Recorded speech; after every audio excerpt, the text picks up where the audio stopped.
sebagai perbedaan pemahaman ya. Emang Yesus mengatakan, aku tidak berkata dari diriku sendiri, betul. Sehingga perkataan Yesus yang mengatakan bahwa anak manusia harus menanggung banyak penderitaan dan ditolak oleh tua-tua, imam-imam kepala dan ahli Taurat, lalu dibunuh dan dibangkitkan pada hari ketiga, itu menjadi sesuatu yang wajib kita percaya, karena itu perkataan Yesus sendiri menurut sumber dari Alkitab.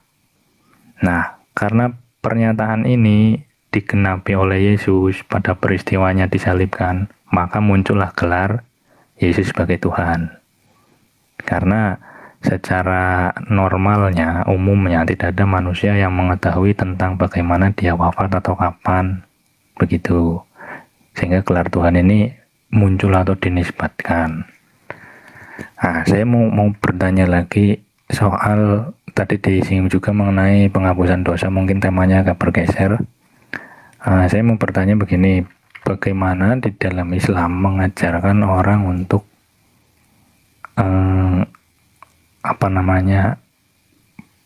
mengampuni orang lain? Caranya bagaimana?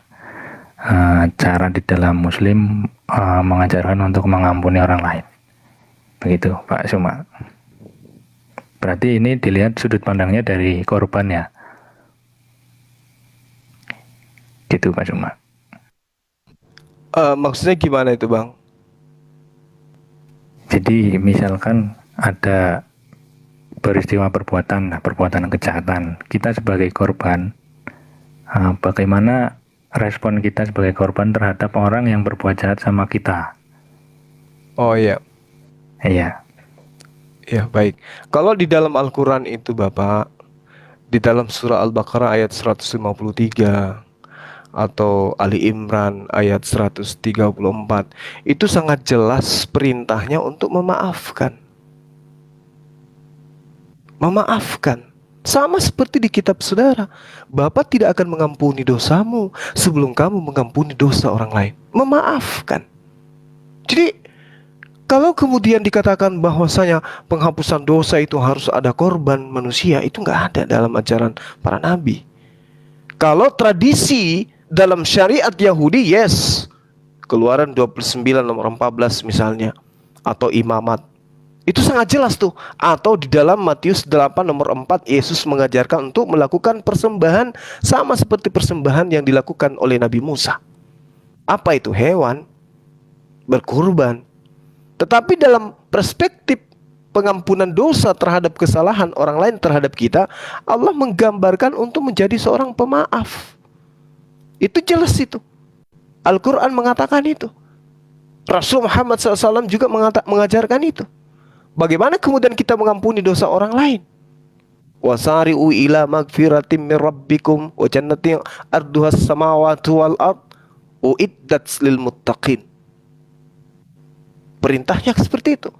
Kepada dosa yang kita miliki adalah bersegeralah kamu mencari ampunan dari Tuhanmu dan mendapatkan jannah yang luasnya seluas langit dan bumi yang disediakan bagi orang-orang yang takut kepada Tuhannya. Itu perintah terhadap dosa kita sendiri.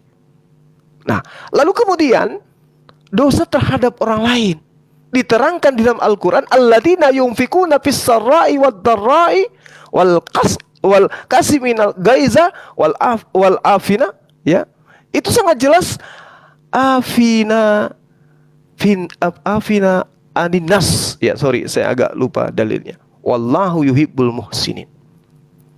Orang-orang yang berinfak, baik di waktu dia kemudian banyak rezeki maupun dalam keadaan susah.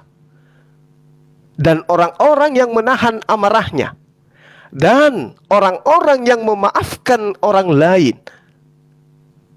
Dan Allah mencintai orang yang berbuat kebaikan. Nah, ini artinya perintahnya kemudian kami umat Islam diperintahkan untuk memaafkan, memberikan, meskipun dalam keadaan susah. Ketika ada orang yang jauh lebih susah, maka kita lebih utamakan orang lain. Ini Al-Quran yang mengatakan itu.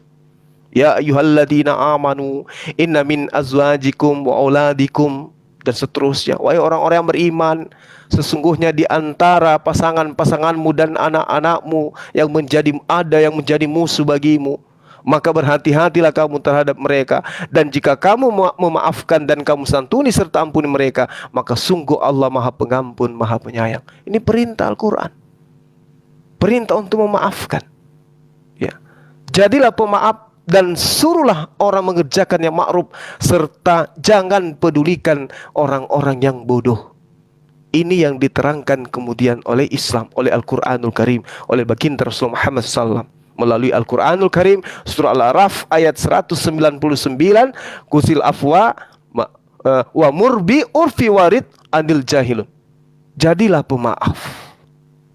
Kulil afwa, jadilah pemaaf. Wa murbil, dan suruhlah orang mengerjakan urfi, bil urfi, yang ma'ruf. Perintah dalam Al-Quran untuk menjadi seorang pemaaf. Itu bang. Jadi kalau kita kemudian memiliki dosa, kita mohon maaf kepada Allah. Kita memiliki dosa kepada orang lain, kita memohon maaf kepada orang tersebut. Kita memiliki orang, teman, sahabat, keluarga yang melakukan dosa terhadap kita, kita maafkan. Perintahnya Quran. Jadi selesai. Makanya Rasulullah Muhammad SAW itu datang dengan prinsip yang dibawa, wa yuzakkihim wa yuzakkikum, yang mensucikan umatnya, yang mensucikan manusia yang menjadi pengikutnya. Kenapa disucikan? Karena dosa-dosanya itu ada fase-fase, ada metode-metode, ada ajaran-ajaran, ada amalan-amalan yang menjadi sebab musabab terhapusnya dosa mereka. Sama seperti Nabi Musa.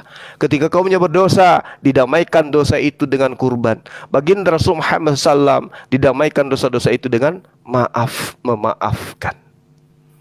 Itu perintah Quran bang. Jadi tidak ada itu dosa ditebus oleh orang lain, gak ada. Demikian sementara. Ya, oke Pak Suma, terima kasih. Mungkin ini saya geser pertanyaannya biar agak nyambung sama yang sering terjadi di komal-komal ya.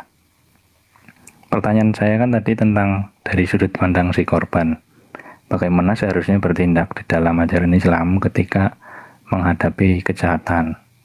Anggap saja kejahatan yang paling ringan yaitu dihina. Ya, misalkan saja ada orang menghina Nabi Muhammad. Saya yakin dari sudut pandangnya Nabi Muhammad tidak akan pikir panjang atau mungkin ya tadilah sesuai ajarannya mengampuni.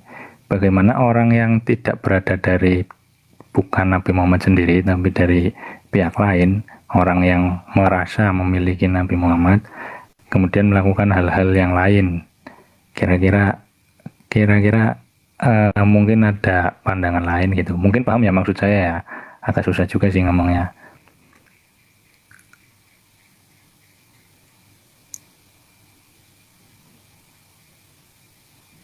Kira-kira yang bisa disimpulkan terus. Iya. Iya. Nah, pertanyaan saya tadi yang pertama kan dari sisi korban. Ajaran apa yang diberikan, yaitu untuk mengampuni kan tadi sudah disampaikan. Nah, saya coba geser berkaitan sama komal-komal. Biasanya kan yang terjadi adalah perbuatan yang paling ringan saja, menghina.